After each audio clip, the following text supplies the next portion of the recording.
Hey there everyone. Today we're going to be discussing Deleuze and Guattari's idea of desiring production, which can be primarily found in the first work from the Capitalism and Schizophrenia series, Anti-Oedipus. This is a really good idea for getting a handle on some of the basic comportments and changes made to psychoanalysis by Deleuze and Guattari's version of psychoanalysis, which they term schizoanalysis.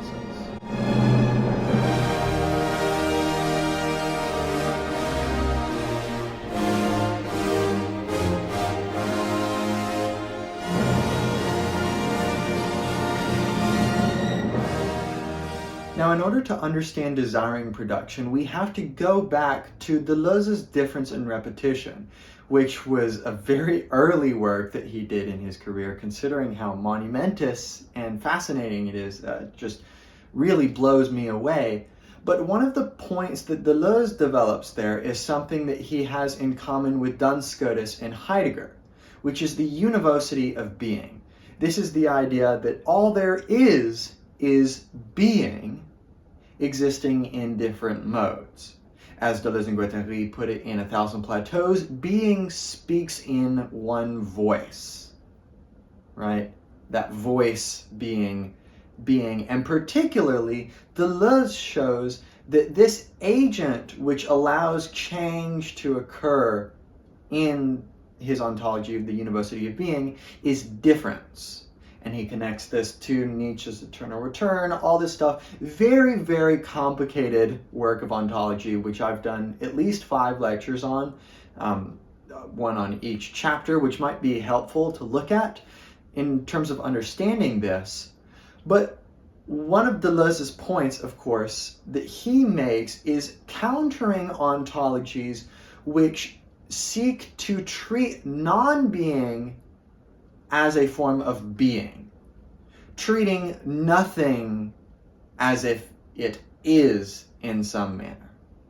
This is a point that very early on in pre-Socratic philosophy, it has been understood that you cannot actually talk about nothing qua nothing, which is to say as nothing. You can talk about nothing, for example, by using concepts like the idea of zero, right? This is a something, the entity that is the number 0, which is meant to stand in the place for actual nothing, which we cannot conceptualize. Because, of course, to conceptualize requires having some sort of content in your mind, but nothing is contentless. So you can't actually think about nothing, you can't actually talk about nothing either. You can sort of talk about what we might think nothing is like, but of course the problem is nothing isn't like anything. Nothing has no predicates, right? You can't talk about any aspects of nothing because it is that which is aspectless.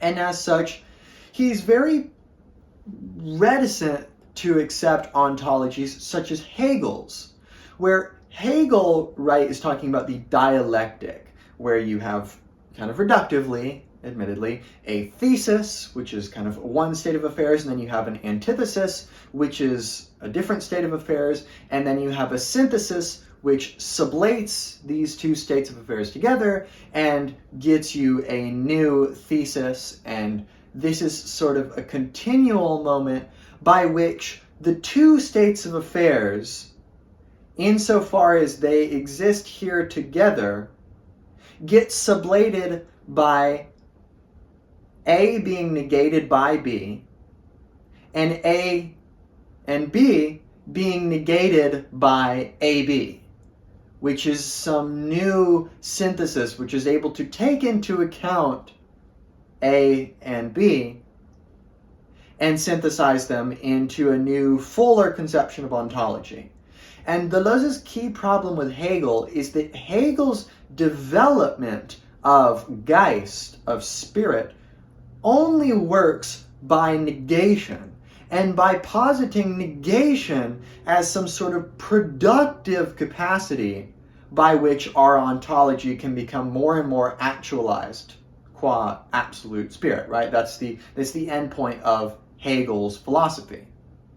So he critiques all these various philosophers who try to treat negation or the idea of nothing, oftentimes nothing becomes nothingness, as a sort of smuggled way of talking about nothing as if we genuinely could.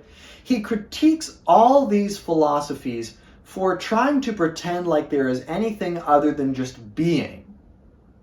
And in order for this being, that is, capital B being, to be, it requires that it is fundamentally productive or affirmative. These are all kind of, affirmative has the connotation of like, oh, I give myself like self-affirmations. Like, no, it's much more fundamentally positive than that. That is probably one of the best words, is that it is positive or productive. Being itself is positive insofar as change is constantly occurring. But change is only occurring with regard to existent entities. And there's all sorts of stuff that it's talked about in Anti-Oedipus and in Difference in Repetition. To what extent does the past and future exist in the present moment? How is that possible? How does temporality, he's kind of trying to do a sort of presentist thing where you basically only have the present as existing, the future, insofar as it is supposed to be some non-existent time, obviously doesn't exist because it's non-existent. And all of that brings us, given that kind of short ontological sidestep we took, to understanding human experience and human action in a new way. Now, Freud, when he is trying to theorize consciousness, he also is talking about the conscious versus the unconscious. And the unconscious is filled with these desires, and in Anti-Oedipus, this whole work is basically showing how Freud invents a very limited conception of what actually counts as desire. That being that which seeks to resolve the Oedipus complex, which is some sort of a priori complex that applies to all humans, even though it's notably sexist in its tone. Freud almost always talks about it only as applying to men and only working in a masculine-centric paradigm. But for Freud, this is the only desire that genuinely exists. And Freud is trying to explain human behavior. So, right, he's kind of existing, behaviorism hasn't become a codified approach to psychology, but it's kind of developing alongside the psychoanalytic approach to psychology of trying to understand, okay, how does the human act in the world? How are they motivated to act in certain ways in response to stimuli? You've got the cognitivist approach, which is going to be very almost like logical and syllogistic of, yeah, it's just a pure response to stimuli. Psychoanalytic approach is going to be focusing more on desire. But Freud's problem is that, and you'll see this especially when he does dream analyses, is he will read into a dream. And that's exactly what it is he is interpolating, right? Reading into. He is adding his own take on what the actual makeup of the unconscious is into his dream interpretations, such that you end up with this conception that, oh, all along this is what I really desired. And that those things that I thought were desires are actually smoke and mirrors. They aren't desires that I ever actually had at all. But Deleuze and Guattari say that Freud is actually failing to listen to his patients at all when he does this. He is interpolating in his own a priori assumptions about, normative approaches to what humans ought to do, to the way that humans fit into their environment and their cultural contexts. And right, this is what we get on page 1 of Oedipus. It is at work everywhere, functioning smoothly at times. At other times it fits and it starts. It breathes, it heats, it eats, it shits and fucks. What a mistake to have ever said the id. the id being the unconscious. So the mistake from page 1 of Anti-Oedipus is to speak of some universality of the unconscious, that there is a universal structure by which the unconscious always operates.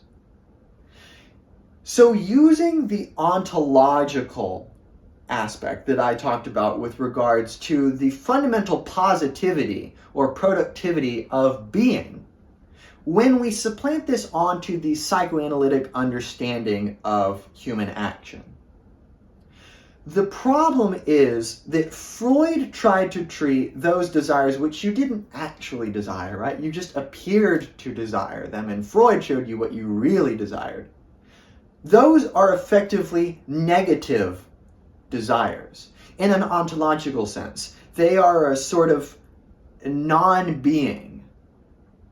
And the goal is to try to get you back to being, which is effectively putting you back into the paradigm of the Oedipus complex, as they mentioned throughout in this work. And the same thing occurs with Lacan. Lacan, of course, makes some modifications, but still, Lacan is bound to this structuralist understanding of the unconscious and to the idea of desire as lack. And Lacan takes it further because, of course, Lacan says that whenever I desire anything, it is because I am currently in a state of lacking, and I am trying to find or achieve the object of my desire, the objet A, and in so doing, I will resolve this lack which is inherent to my being, which is constitutive of my being. And therefore I will, attain some sort of psychological homeostasis. And of course, we can see that from the digression we've made into Deleuze's ontology already, it doesn't make any sense to talk about the subject as constitutive of a negative mode of being. It doesn't make any sense to talk about me as positively existing, right? Because existence is a positive way in which entities show themselves as existing. It doesn't make any sense to talk about an entity as being lack, insofar as lack is some sort of state of privation.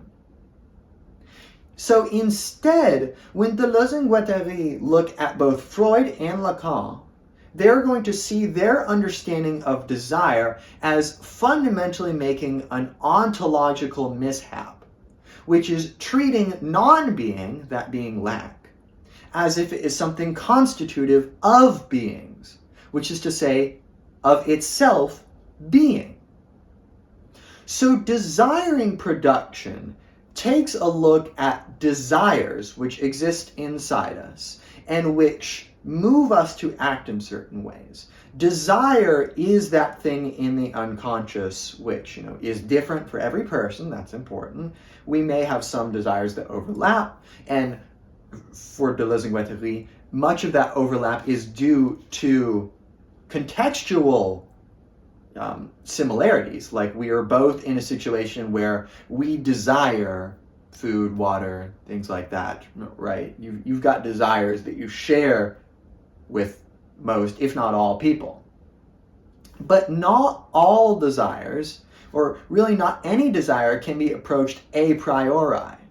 And of course, this kind of goes back to Deleuze's transcendental empiricism. He's building off of Hume, off of this empirical idea of we're not taking ontology from an a priori perspective, we're approaching it from experience and trying to amass some sort of approach that is contextual, that is maybe even fundamentally pragmatic in a sense, because Deleuze and Guattari are pragmatists in a very real sense, in terms of, for example, they're not concerned with what something is as if it has some essence, but rather what something is insofar as it does something.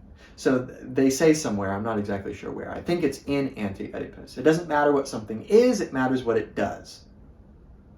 So for example, the human is defined by what it does, what it is doing, and what it is being moved towards by desire. And because desire is this fundamentally affirmative, positive, productive agency, which is moving one to act in a certain way, right? Anytime I am being in the world, right, to use a Heideggerian term, anytime I exist in a nexus of relations and I'm trying to tarry with the world, that depends on me already having a set of desires which I didn't consciously choose and which I'm beholden to and which unconsciously, right, this is where the id and the unconscious come back in, unconsciously motivates me to act in such and such a way. So the construction and the ontological nature of the unconscious is fundamentally productive. And considering that desire is the makeup of the unconscious, desire can only be qua productive.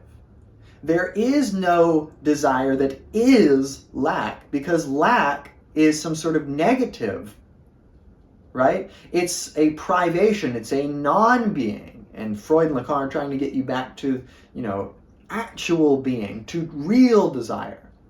For Deleuze and Guattari, there is no real desire because that presupposes an a priori conception of the unconscious, of the things that every person desires, regardless of place and time, regardless of their contingencies, and it fails to listen to people. That's what Anti-Oedipus is all about.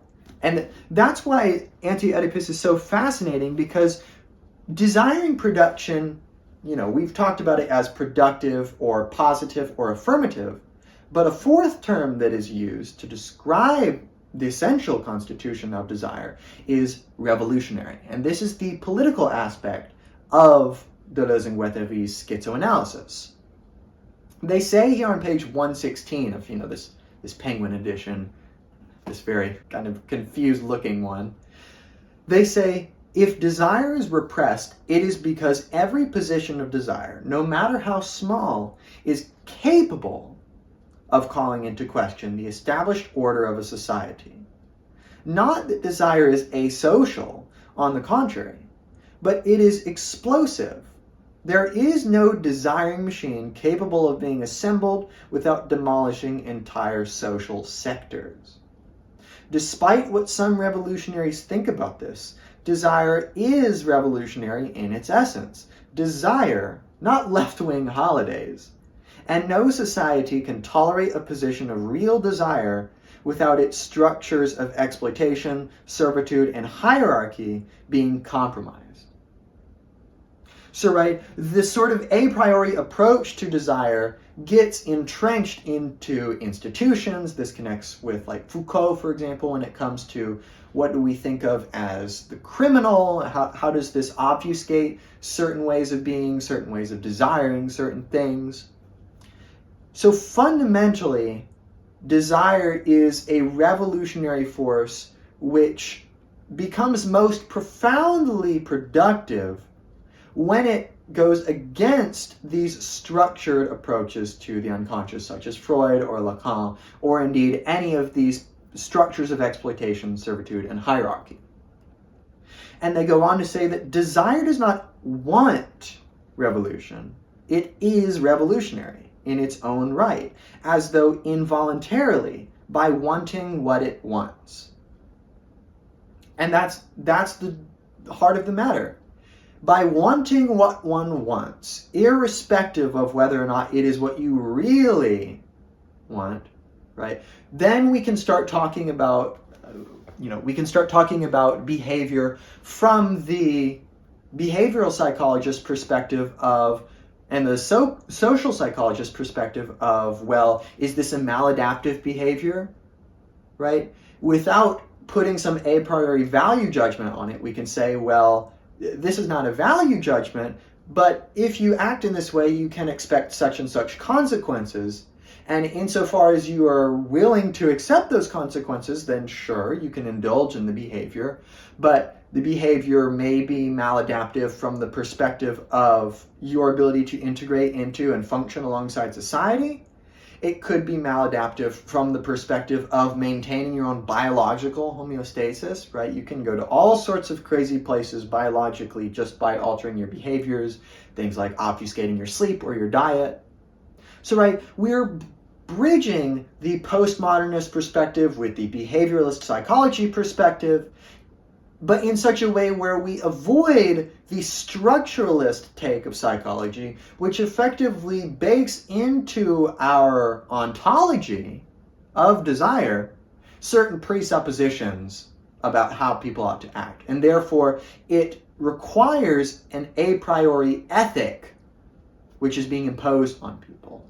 So in this way, this is why Anti-Oedipus is such a dangerous book, because it is fundamentally concerned with revolting against a priori structures. And I find that incredibly fascinating. This is one of the greatest books I've ever read. I hope this has been helpful in terms of understanding what desiring production is. Consider watching any of my other lectures I've done on other postmodernists, German idealists, gender theorists, postcolonialists, and other literature. Become a channel member for $5 a month and gain access to, among other things, a private philosophy Zoom, which you can tailor to your needs. Maybe you need help with some complex reading or some philosophy problems.